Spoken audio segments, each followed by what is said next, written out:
Are you free to choose? Yes. So how come that we point to God that we are not free to choose? Na pag hindi tayo sumunod, patayin tayo ng Diyos. Yun ba ang sabi nga ng Diyos? The moment you eat from this tree, you shall, diba?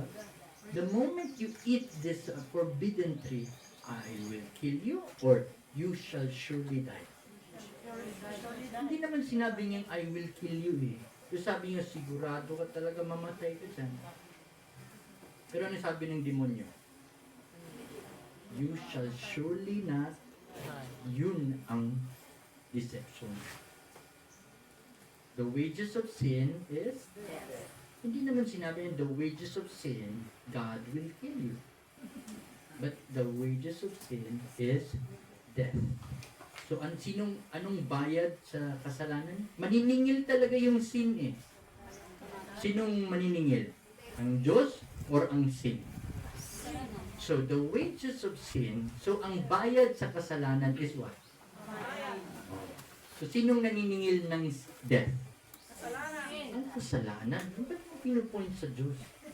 But the gift of God, kita mo?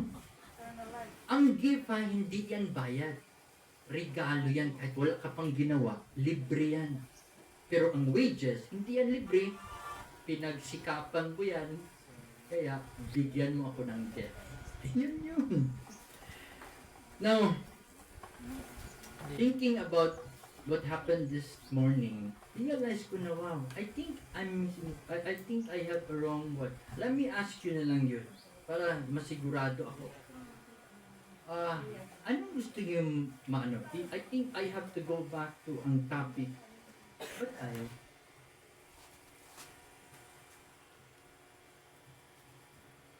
okay, ang topic natin is kasi kanina, di ba, parang, I think, balik tayo sa basic pa rin. Hindi ko pwedeng i-forward yung heavy topic or yung advanced na pagtuturo pag hindi tayo na-anchor sa basic. Naintindihan nyo? Hindi pwedeng magluluto tayo ng complicated na putahe na hindi tayo marunong mag-saing or yung basic. Di ba ganun yun? Kasi basta yung advance, hindi siya magiging. So ang akin, ang topic pala talaga is a revelation of God's character of love. Tama ba? Okay na?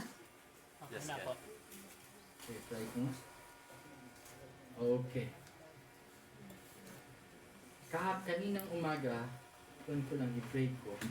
Kasi hanggang 3:45 na, I think I can have a message until, anong oras pa tayo? 5. 5, okay. Dahil late So, na po tayo. konting late ng conversation ng advance. Kaya i-adjust ko yung message kanina na gusto ko i-present sa inyo. Di ba sabi ko, Juan, pero ito isahalo ko na yung Juan. Kasi kung ito, medyo very complicated ito na baka hindi beneficial ang mangyayari. Itong topic. Yung topic, di ba?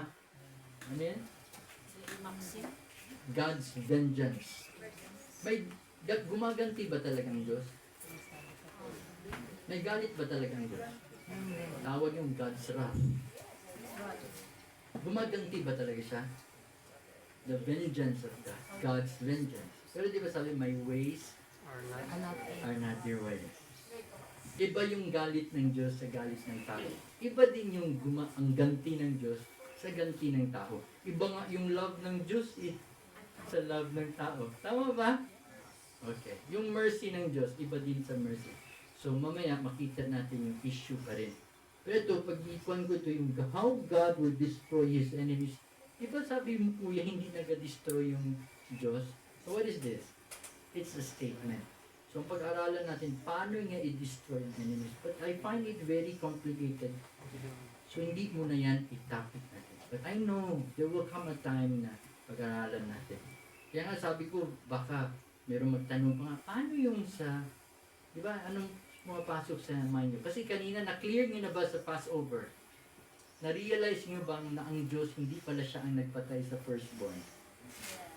Di ba, nakita nyo? Ala, hindi pala ang Diyos. Akala ko noon ang Diyos eh. So ngayon, hindi pala sino ang pumapatay sa firstborn? The destroyer. And who is the destroyer? Ang man mechanism is the sinner destroys himself. Sino pumatay kay Saul? Haring Saul. He killed himself. Paano? Si Judas. Alam mo ba si Judas pinatay ng Diyos? Pinatay si Jesus. Statement. Because by principle, he did not. Alam mo, hindi matanggap ni Judas. Grabe ang suffering ni Judas that time because of his guilty conscience. Hinahunt siya dahil kahit tinaydor niya si Jesus, anong ganti ni Jesus sa kanya? Never siyang i-condemn and never siyang i-judge. Kundi nakita niya sa mukha ni Jesus is ano ang manifestation ng love ni Jesus sa kanya? Mercy and compassion. Hindi niya matanggap. Hindi niya maisip na pinatawad siya. Kaya hindi siya nakakatulog. So anong ginawa niya? Ano ginawa niya? He destroyed himself. Sino pumatay kay Judas? God destroyed Judas. How? By permission. And who destroyed Judas by demonstration? Himself. That's ninyo. So kuya, paano yung sa flood? O hindi akala mo si Satan hindi ang nag-destroy sa flood Kung malalaman nyo someday. Even yung Sodom and Gomorrah, ano nangyari? So ito basic tayo, balik tayo sa third angel. Pag na-feel natin na nakukuha nyo na talaga, pasok tayo sa higher explanation. Dami tayong pagkaaralan. So alam ko madami kayong. So balik ako sa basic. We are commissioned to proclaim the three angels' message. Nabasa natin ito kanina kay Kuya Jervin. Again, this is what? The last message to be given. And there are no more to follow. Wala nang susunod pa. So yung title nyo, mabasa natin sa Christ Object Lesson 415 is what? What is the last message to be given to the world? Those who wait for the bridegroom's coming are to say to the people, what? Behold your God. Tutukan nyo. Tama ba? Tutukan nyo ang Diyos. Okay? The last rays of merciful light. The last message of what? Mercy to be given to the world is what? Yun yung title nyo. This is the revelation of God's character of love. The children of God are to manifest His glory. You are to manifest this character to the world for a witness unto all nations. And then what happens? And the end shall come. It will never end until we manifest this wholeheartedly. Diba? And this gospel of the kingdom shall be preached where? All nations. Take note every word. To all the world. Tama ba? Mali. In all the world. For a witness where? Unto all nations. And then the end shall come. Kaya i-discuss ni Hil kanina, huwag muna tayong pumasok sa the land of the Gentiles nor to the land of the Samaritans. But go rather to the lost sheep of the house of Israel. You must preach first where? Both in Jerusalem and Judea. Bago ka pupunta sa Samaritans and to the uttermost part or the Gentiles. So where must the revival happen? Hindi muna tayo mag-crusade. We must have a revival of true godliness among His people. You can read it in Selected Messages, Volume 1, page 121. A revival of true godliness among us is the most important work and it's the most important and urgent need. To seek this should be our what? First work. So, because the greatest evidence of the power of Christianity that can be presented to the world is a what? A well-ordered and well-disciplined family. That's in Adventist Home 32. So we must first manifest this in our family. Because there is more part to fear where? Within. Saan ang kinakatakutan? Nasa loob. Hindi yung mga papasi, hindi yung mga katoliko. Ang kinakatakutan dito is ang mga sarili natin. At saka katabi lang natin. Kuha nyo? Sino katabi nyo? Mga partner nyo lang. Mga kapatid nyo lang. Mga kasama nyo lang. Ano ba? So, this is our last message today. So, what is our last message? Is the revelation of God's character of love. Eh, sinabi ko kanina, may counterfeit ba na love? Ang dami ba? Oh, so, check natin yung content now. Ang Revelation 14, verses 9 to 12 is the third angel's message. Tama ba? Check ko nga, balik lang ako. Okay. So, i-review ko hindi nasulat. So, verse 9, 10, and 11, if you notice that, ang verse 9 talks about ano? It talks about the beast, the image of the beast, and what? The mark of the beast. Yun yung verse 9. So, these are the message of warning. Verse 10 talks about what? Talks about Glory. no, verse 9, verse 10. Revelation 14, verse 10. It talks about, it's still a warning. If any man, If any man. the same shall drink. So it talks about the wrath of God, which is the wine, the wrath of God, the cup of His indignation, and the fire and brimstone. So may tatlo rin. Iba na naman. So ano bang pumasok sa'yo, pumapasok pag sinabi mong fire and brimstone? Anong pumapasok? Judgment, no? Impierno, or hellfire, hala! So, pero kasi figures of speech yun eh. I'll give you idea what is the fire and brimstone. You can read that in Romans 12, verse 19, 20, 21, 22. Sabi niya, dearly beloved, avenge not yourself, for it is written, vengeance is mine, I will repay, saith the Lord. Verse 20, if your enemy is hungry, feed him. If your enemy is thirsty, give him drink. For in such doing, you're heaping coals of fire in his head. Is that fire of brimstone? Coals of fire. Meaning, susunugin mo sila sa hiya. Susunugin mo sila sa love mo. Because the love of God is a consuming fire. God is love, and God is a consuming fire. Therefore, love is a consuming fire.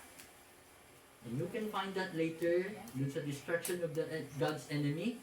The ang pinaka-torture, the supreme torture for Satan is, you know what? Supreme torture for Satan. I think that's in Desire of Ages 7:6-2, if I'm not mistaken, or 7:6-9. It says, purity, holiness, and peace is a supreme torture to the wicked. And it will consume them. So, iba pala. So that's the fire and brimstone. How about the cup of His indignation? Let this cup pass before me. May cup ba talaga? May cup? Wala. May cup ba talaga? It's a symbol. It's a bitter cup. What's a bitter cup? The bitter cup of self-sacrifice. Mapait ba talaga i-deny ang self? Are you ready to drink your cup?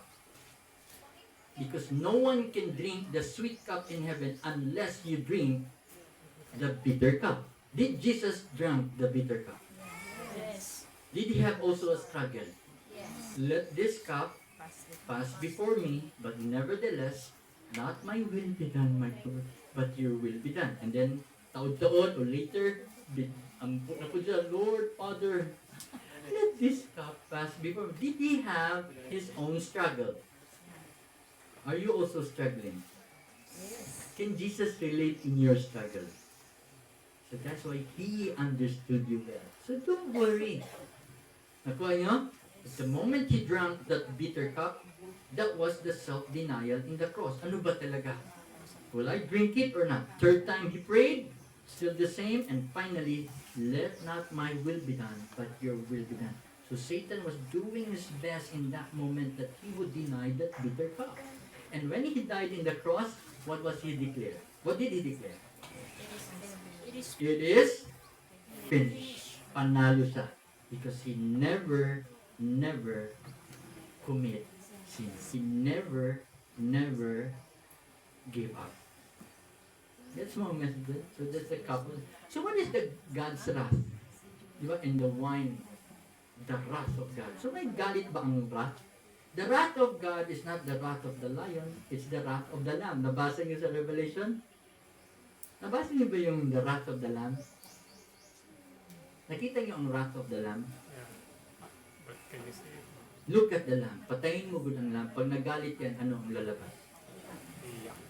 Tears in his eyes. The wrath of God was displayed in the cross when Jesus cried and prayed for you and for me.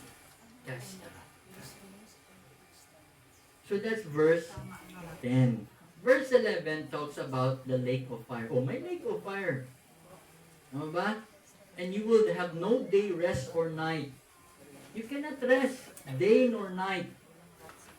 Those who receive the mark of the beast will have no rest day or night. You can find a little of that idea in Desire of Ages 2-3. Can anybody help me na lang bro? Read Desire of Ages 2-3. Nakasulat dyan. The sinner's own thoughts will be his great accusers.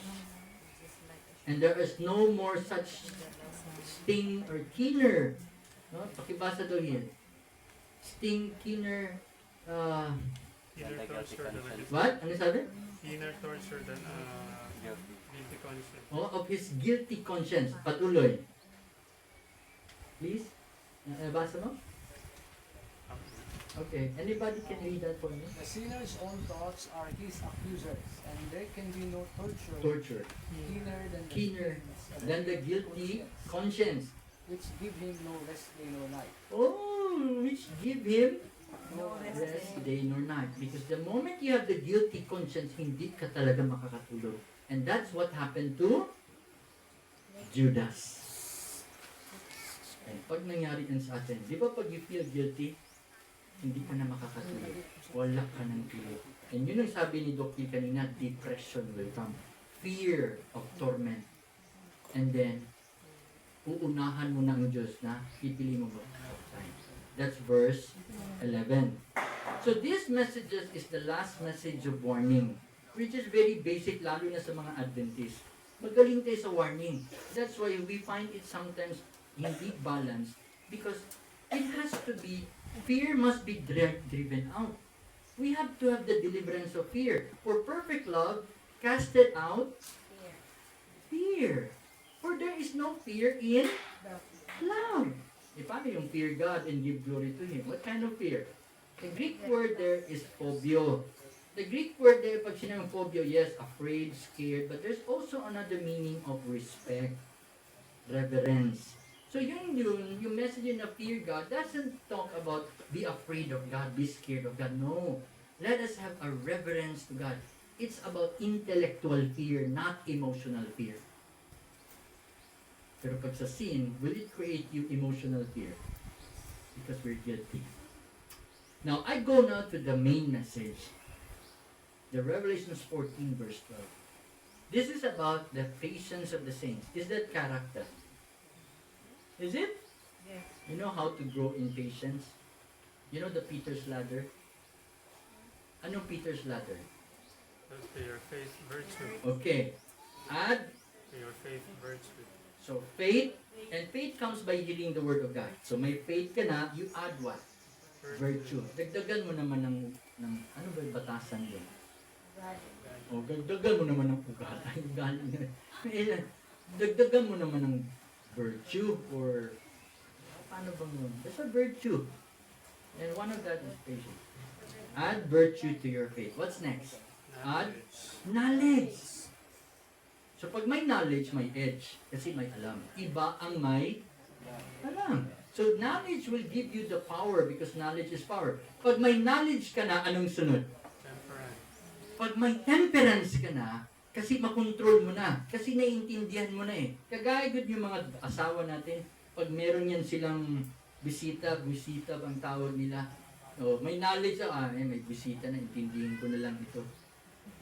So anong pangyayari pag may knowledge ka? May control ka na. Control mo na. Pag nag-control ka, anong labas? May patience ka na. And that's here are the patience of the saint. So anong gawin ng demonyo? He will steal the knowledge. That's why may faith tayo, pero may virtue tayo. Pero pag wala tayong alam, hindi natin makontrol ang sarili natin at walang makakakuha ng here is the patience of the saints. Patience pa ba tayo? Hindi na. Patience lang tayo sa mga hindi natin kilala, pero sa mga nasa loob ng bahay, wala tayong pasensya. Totoo? We are so hypocrite. Why? Because ang bait natin sa labas, pero sa loob, mga demonyo. Naiya ako niyan. Ako yun. Ako yun. Totoo ba? Nakaka-relate ba kayo? All of us are the same. No one is good except God. At the moment you will have God in your life, you will be changed. Now again, next is, here are they that keep the commandments of God. So another subject yan. And pangatlo is what? The faith of Jesus. So ito yung gusto ko i-center sa study natin so that you must have the faith of Jesus. The faith of Jesus doesn't only talk about character. It's also talk about what He believes. Here are the patience of the saints. Here are they that keep the commandments of God and the faith of Jesus. May counterfeit ito. Kasi everything that God has presented, Satan made his counterfeit. The Ten Commandments, may counterfeit bang demonyo? Meron ba siyang counterfeit? Bible, may counterfeit? Church, meron? Ten Commandments. Sabbath. Faith of Jesus, meron din. Alam mo ano? Faith in Jesus alone. Narinig mo yan sa mga wali dyan? Just have faith in Jesus. You don't need to have the faith of Jesus, but for this third adjustment, we need to have the faith in Jesus as the root and the faith of Jesus as the fruit. Because without fruit, the tree will be cut off. Because faith without work is dead. Without fruit, it's nothing. So, the faith of Jesus is our message. Ang anong pagkaiba ng faith in Jesus at faith of Jesus? Ang faith in Jesus is naniniwala kay Jesus. Tayong lahat naniniwala kay Jesus, right? Pati yung mga kapatid natin, they believe in Jesus. We have faith in Jesus. But some of us doesn't have the faith of Jesus. So ano ang faith of Jesus? Kung ang faith in Jesus is paniniwala kay Jesus, ang faith of Jesus is ang paniniwala ni Jesus. Madami tayo na naniniwala kay Jesus, pero hindi tayo katulad niya sa paniniwala. Nakuha niyo? So yun ang counterfeit. Just have faith in Jesus alone. Okay na. Yan sinabi, kailangan tayo, we must have the faith of Jesus. So what is the faith of Jesus? So this is the first I want to share. Kasi na-touch ako sa mga kapatid nito. So I want to share, this is basic, balik-balik ito. Ang dami kasing angle ng faith of Jesus. The first angle is justification by faith. 1888, righteousness by faith. Christ, our righteousness. The justice of God. The judgment of God. Iba't-ibang angles. And it's a 360 degrees angles. Ang daming message ang mag-center dito. So I go to this a simple message in Matthew 4 verse 4. You know that Satan was trying to tempt Jesus. So Satan came after 40 days and 40 nights of fasting.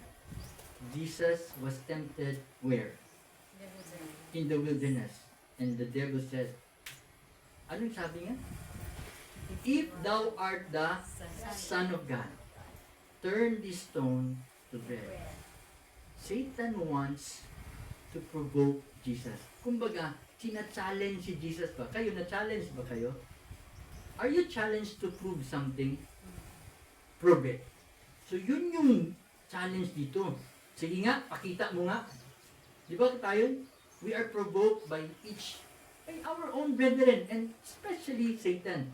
Prove it daw. Sige daw, be? And Jesus said in Matthew 4 verse 4, He said, "It is written that man shall not live but by bread alone, but by what? Every Every word that proceeded out from the mouth of God." The Ten Commandments came out from the mouth of God, right? But not all statements in the Bible came out from the mouth of God. These are statements written by prophets or chosen one. Pero ang lumabas sa bibig ng Diyos is yun ang kailangan nating isa sa buhay. Every word must be very taken seriously. Now, anong sinabi ng Diyos sa kanya? Sabi nga, "Man shall not live by bread alone, but by every word that proceeded out from the mouth of God." When you go back to the Jordan River where he was baptized, 40 days ago, anong lumabas sa bibig ng Diyos when he was baptized in the river? This is my beloved Son. Kita mo? Ang tinanggal ng demonyo is what word? Beloved. Because that message, that word is very important for you and for me. One word lang yan, pero kailangan natin maintindihan ano yung faith ni Jesus about belovedness. Because it's in Ephesians 1 verse 6 says that we are accepted in the beloved. Na-adapt tayo, natanggap tayo ng Diyos sa word or sa principle of the beloved. So, ano sabi niya? This is my, ito yung sinabi ng Diyos, a lo, a voice from heaven saying what? This is my son. Kulang? Sabi niya, this is my beloved son, in whom I am well pleased. And in Jesus' mind, I don't need to prove something. And so are you. You don't need to do any good works para mahalin kayo ng Diyos. Hindi kailangan kayo mag-medical missionary para tanggapin ng Diyos. Pero mag-medical missionary tayo, hindi ko sinabing wala tayong gawing maganda. Ang works natin is just the fruit of our love. Not to win the love of God. Kasi karamihan sa atin, nagsasacrifice to win the love of God. To win His favor. Yan ba ang ginagawa ng mga pagano? Nagsasacrifice ba sila? Offering sila? Yes. Para i-bless ang kanilang mga lupa, para hulugan sila ng ulan. Ganon din ba ang Diyos natin? That if you look at the sacrificial ceremony, sino nag-offer ng sacrificial dun sa ceremony? Sino? It's the sinner. Right? Tama ba? So tingin natin, ang picture natin na misinterpret yan ng karamihan. Pero ang totoong sacrificial ceremony points to the true event, which is what? Who provided the sacrificial offering? Ang totoo. Sa ceremony yun, pero sa totoong demonstration or actual na, kasi type man lang yun, ang anti-type, sino nag-provide ng offering? God. Hindi pala ang sinner. It's the Father, it's the love of God. Siya pa lang nag-provide. Kaya nga kay Abraham, ang tingin niya, akala niya si Isaac ang i-offer niya. Alam niyo ba na misinterpret niya yung sinabi ni Jesus, ng Diyos? Ito ba na yung God tempted Abraham? In Genesis 22 verse 1, basahin niyo. God tempted Abraham. Tama? Pero pag binasa mo sa James 1:13, magugulat ka. God tempted no one. Ala, dalawang verse na nagkabangga-bangga. Anong totoo doon? Alin doon ang principle, alin doon ang statement. So, anong nangyari doon sa Genesis 22? Remember mo yung kanina, yung Hyperianism, na if anyone would say to me to offer my child, diba, sabi niya, I would never believe that. Diba, nakinig niyo kanina? And he asked offering. It was a misinterpretation of Abraham. Maganda yung pag-aralan. 1 hour na pag makikita mo, hindi pala. So we have so many misinterpretations. Pero dun sa kay Abraham, sino nag-provide ng offering? God provided. Di ba sabi niya, huwag Abraham. Do not touch your innocent son. Sino nag-provide ng offering? God. Merong lamb, pinalit. And that symbolizes who? O, kita nyo? So hindi tayo ang mag-provide ng offering. But we will sacrifice because of love. Not to please God or not to win His favor. Yun ang karamihan sa atin, the theology of appeasement. So ito ang nangyayari sa atin. Pero ito ngayon, sabi niya, this is my beloved son and I am well pleased. Ito yung gusto natin i-discuss. So, again, Satan's constant effort is what? Represent. So, to misrepresent the character of God. Ulit-ulit na natin, no? Is it sinking now in your mind? That his constant effort is always to misrepresent what? God. Character. And our work and the work of Christ is to what? Is to represent the true character of the Father. Amen? Yun yung gawin natin, ha? Hindi tayo baliktad. Ang demonyo, ang ginagawa niya is to misrepresent the character of God. Tayo naman, ang gawin natin is what? Represent the true To represent the character of God. Or kung ayaw nyo, dun na lang sa character ni Christ. But the character of Christ is the same as the character of the Father. So huwag yung sabihin na pag hindi ka sumunod, sunugin ka ni Jesus. Misrepresentation yun. Okay? So let's see to this story. This story about is the prodigal son. Narinig niyo yun? Ha? Very simple story ito, no? Let me read to you.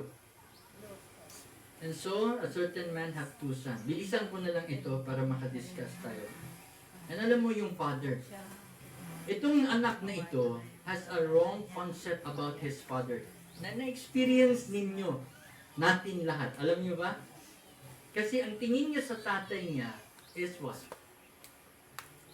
A Exact. very restricting father. A killjoy. Stricto. Ang daming bawal. Di ba mga bata, ang daming bawal ni mama at papa sa inyo? Ano? Tingin mo, no? Laging wag.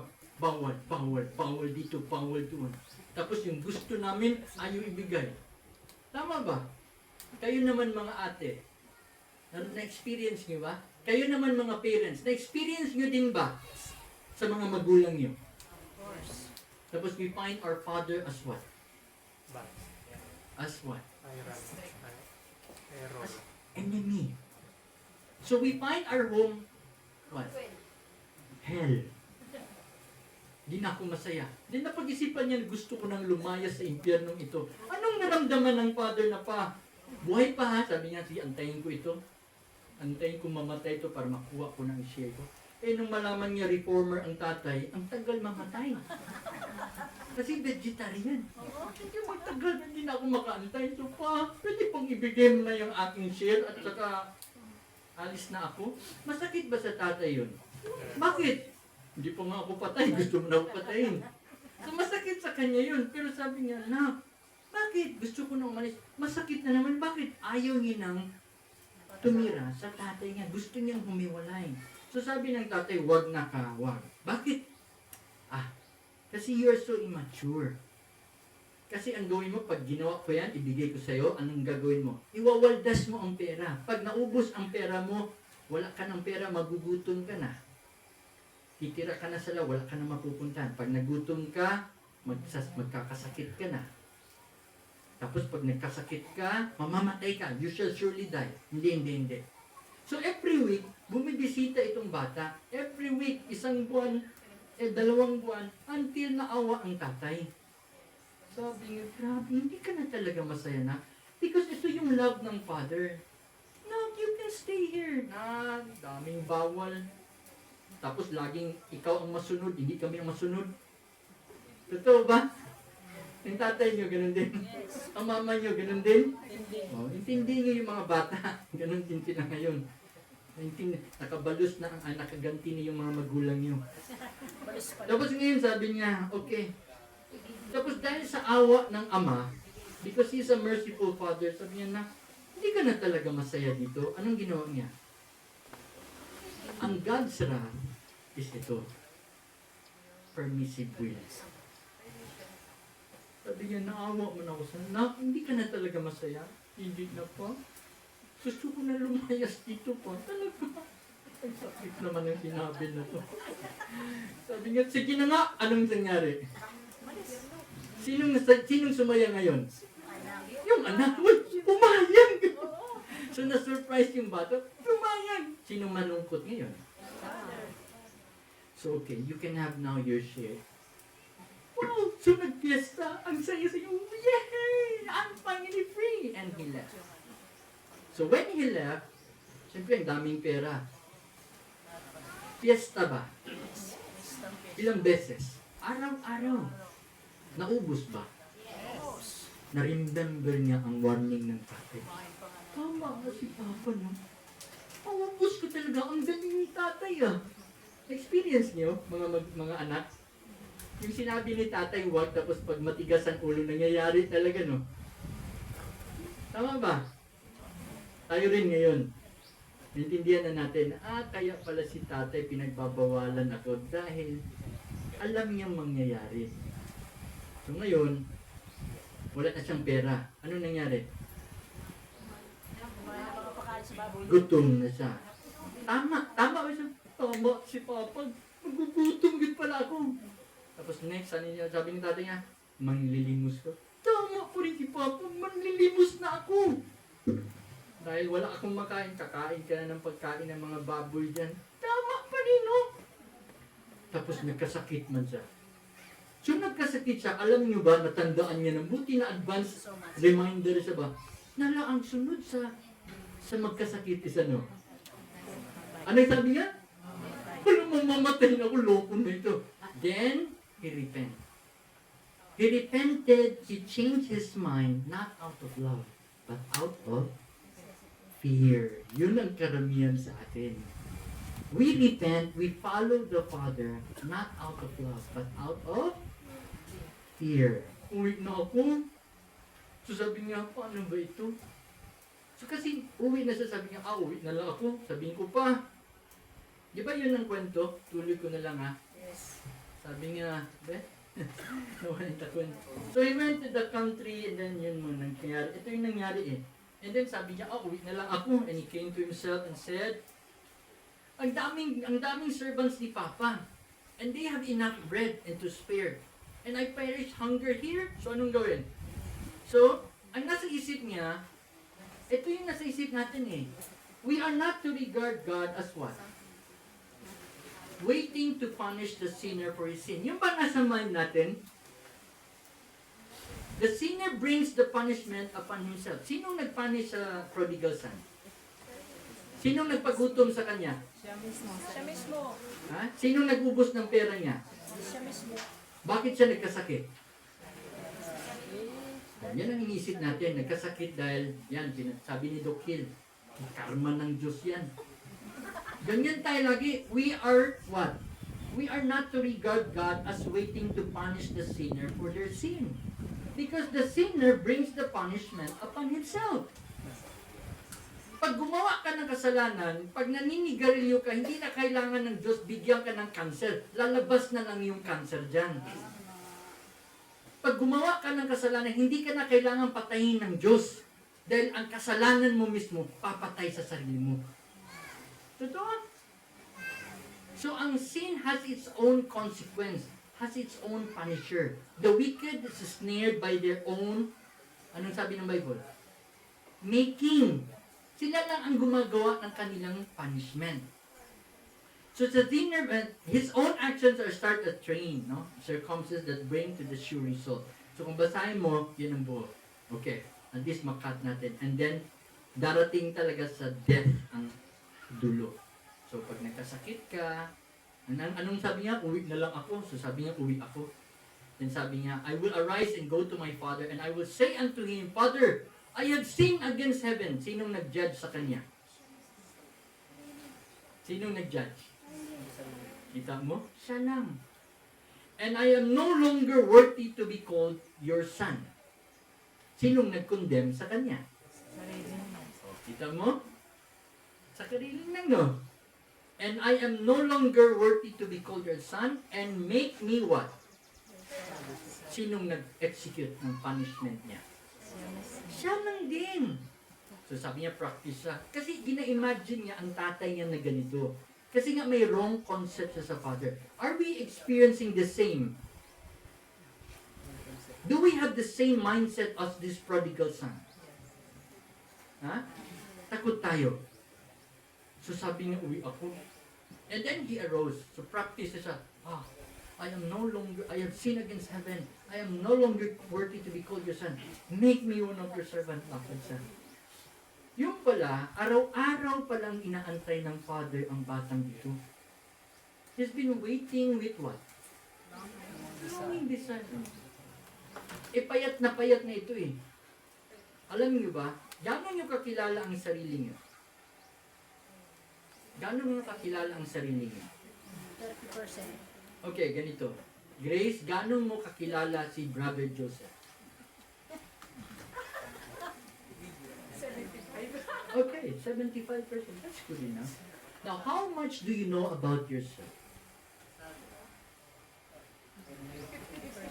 Okay, 50-50. Now, how about the mother of Grace?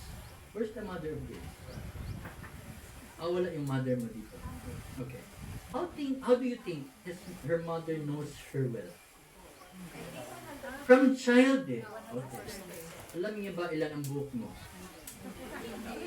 You cannot match God. He knows you very well. Even the number of your...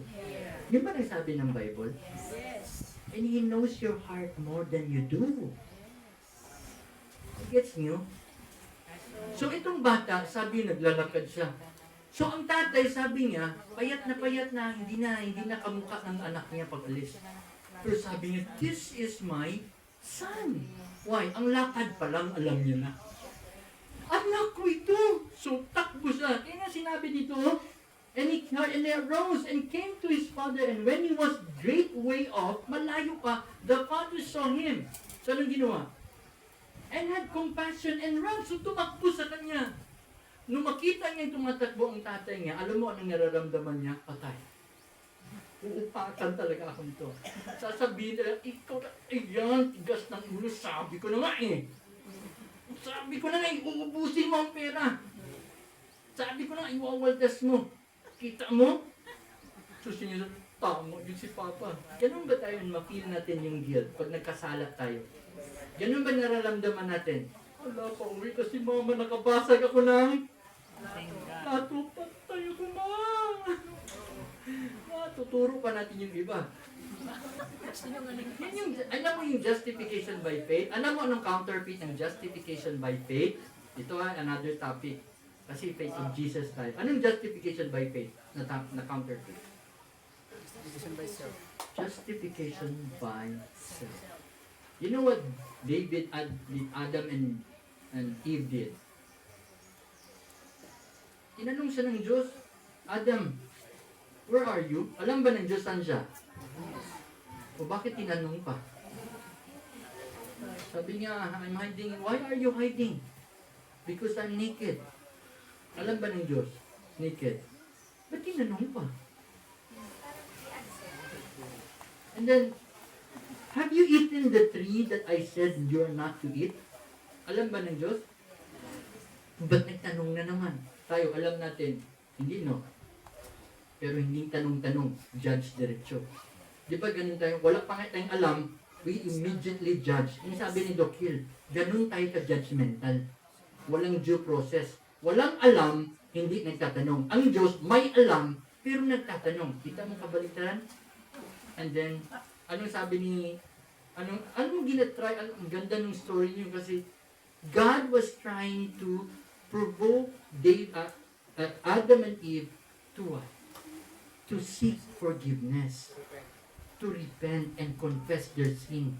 Pero ang ginawa nila, so tinanong, ang last question, sapat ay hindi talaga mag-confess, oh. Sabi niya, why have you done this? Anong sagot niya? Because of the woman. What's that justification when you use word because? Pangatarungan or nangangatwiran. Yun ba yung justification? Nangangatwiran. Because of the woman, so blaming game. Magaling ba tayo niyan? Tayo lahat ganun. Because of the woman, ang next niya, you sent me.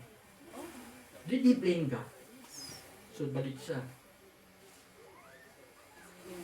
Eve, why have you done this? Anong sagot ng babae? Because of the serpent, anong sunod? You allowed to enter the Garden of Eden. So, ang sabi nila, ako na tuloy may kasalanan.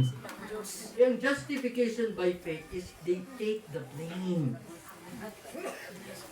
So, they took the blame and that's justification by faith. Alam mo paano tayo i-justify ni Jesus? Look at the cross. Father, forgive them. What was His justification in the cross? Bakit tayo patawarin? Because they do not know what they are doing. Ganun ba tayo? Ganun ba tayo? Hindi. Kasalanan natin, i-blame pa natin sa iba. Lalo ng kasalanan nila, kanila talaga yun. Pero pwede pala tayo maging katulad kay Jesus. Isa yung parable. Yun yung justification by faith. Because Jesus justified me, this time, I will justify my fellow sinner. Yun yung justification by faith. Tama ba? Because Jesus justified you, you will now start to justify one another. Tama ba? Because Jesus has forgiven you, you will now start to forgive one another. Gawin na natin ito ngayon bago tayo masiraan or bago tayo masarahan ng kaligtasan. Dahil pag namatay tayo mamaya, tapos na ang probation natin. Baka meron pa kayo hindi napatawad dyan. Unahan nyo na, baka pagdating 7, magkikita kayo ng hindi mo napatawad. Tapos sabi mo, impyerno dahil nandyan sa tabi mo. Mahirap yun. Pag hindi mo kayang patawarin ang tao dito, never mo siyang mapatawad sa langit. Ang hindi mo magawa ngayon, hindi mo magawa bukas. Tama ba? So ito, balik tayo. So uwi na siya. Kita niya ang tatay niya tumatakbo. Anong nasa utak isip niya? Patay, malapit na. So, he's trying to prepare, hold himself, but practice niya. Father, I have sinned against heaven and earth. I am no longer worthy to be called your son. Make me one of your 7. Tapos pagtapos, malapit na. So, pumikit siya. Nung pumikit siya, at, he hold his breath, hold it like patay ito. Paano ito? Sapak ito. Pero nung nagulat siya kasi ang naramdaman niya is ano? He fell on his neck and kissed him. Ang baho ito! Full of sin. Alam niyo ba ang baho natin? The sin that we did is stinky as our dirt. Ang baho natin. Kaya tayo pag namatay, sinong pinakamabaho pag namatay? Di ba mabaho? Mabaho yung isda. Pero sino ang pinakamabaho na nilalang pag namatay? Bakit? Kasi sobrang kasalanan. So ngayon, ang baho. Pero anong ginawa ng tatay? Anong ginawa ng tatay? Nagulat siya. Sabi ko, ba't hindi sapat? Kundi yakap at halik. Is that the character of the Father? Magugulat ba tayo pag ginawa ito ng Diyos sa atin? Magugulat hindi. So sabi niya, ba't ganun? So sabi niya, tinulak niya ang tatay niya. No pa! Sabi niya, and the son said unto him, Father, I have sinned against heaven and earth. Praktisado siya eh. And I'm no longer worthy to be called your son. Make me one of your servants. Sinong nag-judge sa kanya? Sinong nag-condemn sa kanya? Sinong nag-punish sa kanya? Tingnan mo ang tatay. Anong ginawa? Sabi niya, no. Yung balik natin. The sinner's own thoughts are who? Naramdaman niyo yan? Do you sometimes accuse yourself?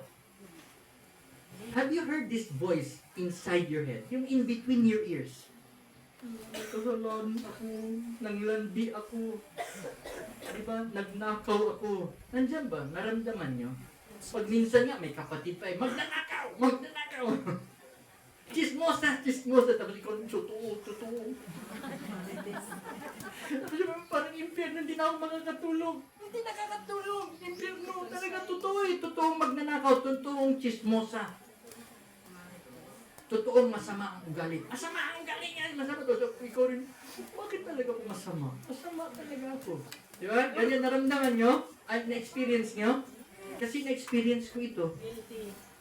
And our heart is deceitful above all things. And so what does the heart says? It's the thoughts in your mind is deceitful above all things and desperately wicked. Lalo na ang mind ng mga wicked. But his father said to his servants, no. Sabi niya, bring forth the best robe. Instead of punishment, na reward. Nakuha nyo? Instead of punishment, na reward. And put on him, and put a ring on his hand, and shoes on his feet. Was he rewarded? Yeah. Instead of, Punishment. does he deserve it? No. Do you deserve it? No. Okay. And bring hither the fatted calf and kill it, and let us eat and be merry. So, yun ang part ni Jesus sa parable. Pero set aside yan. Later natin yan. For this my son was dead. Dagdagan ko lang ng word. For this is my beloved son, was dead, and is alive again. He was lost and is found. And they began to marry. So, anong nangyari? Yes. Nagpiesta ang bahay. So, dun sa fiesta, alam mo ang bata, instead na i-condemn siya, alam mo anong ginawa ng tatay? He was forgiven. Instead na i-judge siya, he was justified. Instead na i-punish siya, he was baliktad ba ito? And that's what I want you to look at the Father. Ito ngayon ang crucial. Ang crucial nito is, so yung bata nagpa-party, nakaupo lang siya. Tinitingnan niya ang regalo. No? Ito yung sabi niya, this is my beloved son, in whom I am well pleased. I want you to take this very seriously, ha? And this is the faith of Jesus. Diba? Yung, this is my beloved son. Ito yung paniniwala ni Jesus na gusto niya ibigay sa atin, na dapat din nating paniniwala. Ano yun? Ito. This is my beloved son is actually, when you read Desire of Ages 113, the voice which spoke to Jesus says to every believing soul, this is my beloved child in whom I am well pleased. Ano doon sinabi? The moment you are believers of Christ, the voice that was declared in heaven to Jesus is this declared to you and for me. Now, I want you to listen to this. Can you hear now His voice? Ulitin ko. Naririnig niyo na ba ang ito crucial ito kasi ang demonyo ayaw niya talaga ito maintindihan natin. Can we pray for a short moment? Father, please help us to discern this final message for your people, that they may clearly understood and embrace this message, that they can claim it, own it as if it's theirs, so that we can overcome our own self. This we pray in Jesus' name. Amen. Our greatest, our last, and our first, our last enemy. Our best and our greatest enemy. Our worst enemy is who? Self. Steps to Christ says, in page 23, I think, ano sabi yan? The greatest battle, the greatest warfare that was ever fought in this world is against self. There is more power to fear from within than from without. What is that within? Who is that within? Self. So your worst enemy is yourself. So, naintindihan nyo, lahat tayo guilty, di ba? Naramdaman nyo bang guilty? Tayong lahat. Sometimes binibisita ba tayo ng guilty, na accuser? Nire-remind ba ng demonyo na natandaan mo yung dati? No? Pag minsan misis at husband lang natin na magsabi, natandaan mo yung ginawa ko sa akin noon? Ganon din tayo sa mga anak natin. Natandaan mo yung binasag mo na? Ganon tayo lahat. Tapos siyempre may mga guilty past tayo, may mga kasalanan tayong ginawa. So anong gusto mo? Pero pag naniwala ka kay Jesus, anong sabi? The voice that was spoken, no? The voice from heaven saying, "This is my beloved Son, in whom I am well pleased," is sinasabi ng Diyos sa lahat ng believer. So naririnig niyo ba ngayon ang sinasabi ng Diyos kay Jesus? Ang question is, naniniwala ba kayo? Kasi yung prodigal son, hindi natin alam ang totoong mangyayari. Kasi parable lang yun. Alin ang paniniwalaan niya? Yung sabi niya na, I have sinned against heaven and earth. I am no longer worthy to be called your son. Make me one of your servants. Yun ba ang paniwalaan niya? Or ang paniwalaan niya ang tatay niya na nagsabing, you are my son? Ikaw, anong paniniwala mo? Tanggap ba natin na nagkasala tayo? Tanggap ba natin na guilty tayo? Ba't hindi natin tanggapin na mahal pa rin tayo ng Diyos? Ito yung gusto natin i-share because the character of God does not change. He will never change. His love for you will be forever. What destroys us is what we believe. Kaya yung sabi ni here, what the mind conceived, the body achieved. If you believe that you are not forgiven, then you are not forgiven. If you believe that you're going to die, then you will believe to die. But when you believe that God has forgiven you, then you will live for free. Because you're forgiven. Sabi dito, beloved, now are we the sons of God. Are you claiming it now? Yes. And you need to guard that. You know why? Because Satan is going to steal that identity. May hinahanap ako dito eh. Gusto ko siya matouch ba? Pero hindi ko nakikita. Saan ka ba? Pero sige lang. You need to know who you are. You need to know your identity. All of us have different identity. When we only have one identity, that can last. And that is, we are the sons and daughters of God. And that identity, kung anak ka ng Diyos, dapat meron ka rin image ng Diyos. Because you're a son of God, kaya hindi ka na magnanakaw. Kaya susunod ka na sa 10 Commandments. Kaya pag tinanong, ba't hindi kayo nagnanakaw? Anong justification natin? Because it is written. Tama ba? Ba't hindi kayo kumakain ng baboy? Yun yung justification by faith. It is written. Ba't hindi kayo nagtatrabaho ng Sabado? Bakit? Because it is written. Bakit nyo love ang yung enemies? Love nyo? And that's the character of God, di ba? Love your enemies. Character ba yun ni Jesus? Turo niya ba yun? In Matthew 5. Love your enemies. Did he love his enemies? Bless them that curse you. Did he bless those who curse him? Do good to them that hate you. Did he do good to them that hate him? And did he pray for those who persecute him and despitefully use him? Are you doing the same? Yes. We need to do the same. Kahit exercise lang muna. No, ayaw ko talaga gawin, pero sige lang, gawin ko na lang. Yun eh, kasi why? It must come from within.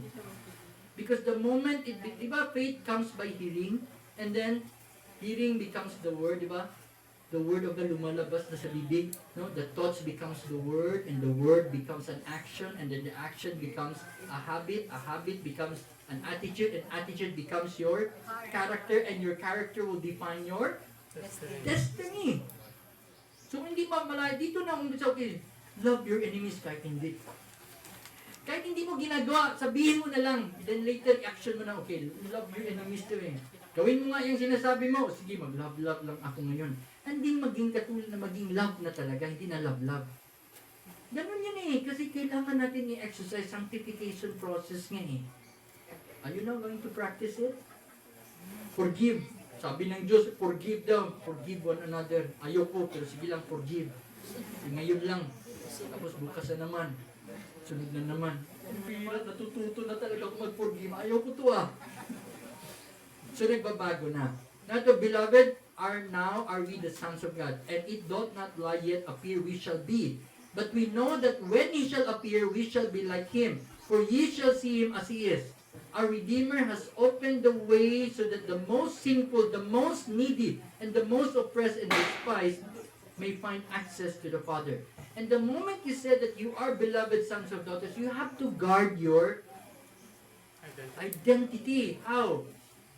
Kasi pag nagkasala ka, alam mo, ang gawin ng demonyo, is the great accuser, sabihin niya kagad, sabi anak ng Diyos, nagnakaw man lagi. Sabi anak ng Diyos, o nagagalit man lagi. So is he trying to provoke us? Pero the moment you refuse and overcome, moment by moment, learning from the feet of Jesus, you are now going to be what? Protected. Kasi pag nagkasala tayo, we still fall short to doubt. Sin brings doubt in us. And there's no certainty. But faith, right? Faith, obedience will make our faith strong. Kaya faith and obedience. Trust and obey. So ang purpose ng obedience is to keep and maintain our salvation. But justification is to give us salvation. So, so ngayon, so ang bata sabi niya, ano ba talaga? So, the party was going on, ang prodigal son is sitting there, we don't know what will be his final decision. To accept the gift or to insist his judgment. Tama ba? To accept the justification of the Father or to insist his own judgment. To accept and believe that he is forgiven or to insist that he is condemned. To accept the reward or to insist that he must be punished. Yun ba ang nasa mind niyo? So if you accept that you have sinned, tama ba? I have sinned against heaven and earth. Tama ba? Yes. I am no longer worthy to be called your son. Tama ba? I am worthy of death, punishment. Tama ba? And then Jesus said, no, you are forgiven. Grab it. You want it? Yes. You want it? Take it, and it's yours. Amen. Yun yung dapat intindi mo. And now, pag nasa iyo na, huwag mo namang sayang-sayang. O huwag niyong sayangin. I-keep niyo, huwag niyong ayaan na agawin ng iba.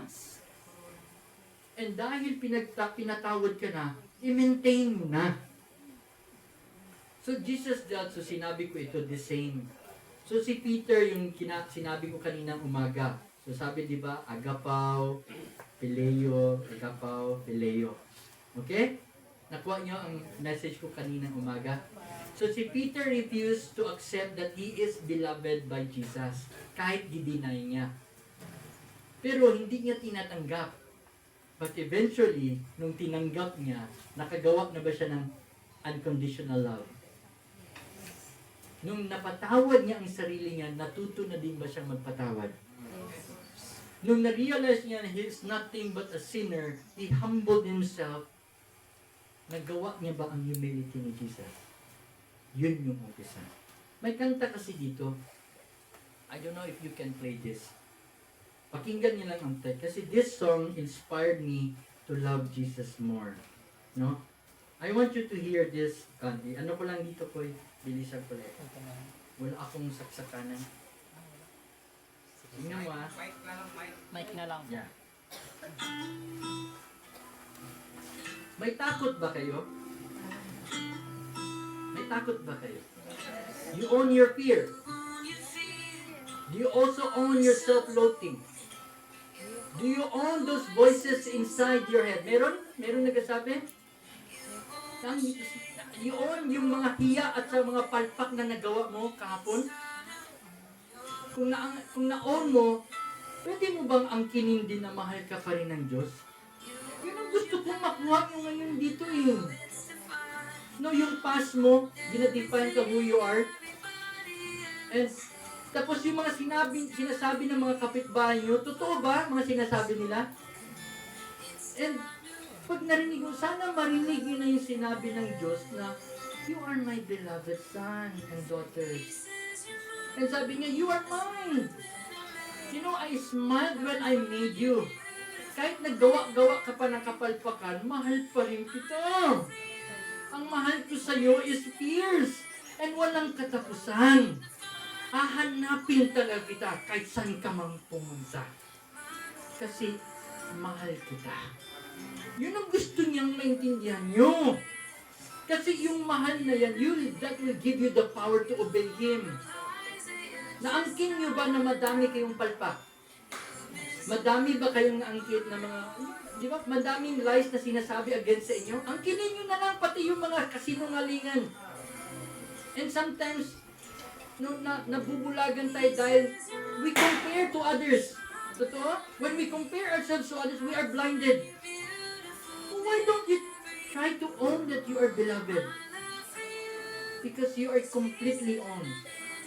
Yun ang gusto ng Diyos paalam sa iyo. You are completely loved and you are fully known. Kaya sinabi ko kay Grace kanina, gaano niya kakilala si Joseph? Gaano ka kakilala ng mama mo, Grace? Hindi 100%. Pero ang Diyos, kilala ko. Love ka ng mama mo, pero hindi na kaya tapatan ang love niya sa kanya. Huwag niyo mga kapatid. So, I just cut it short. I want to share this message because this message became our favorite music sa kapatiran. Each time I feel down, each time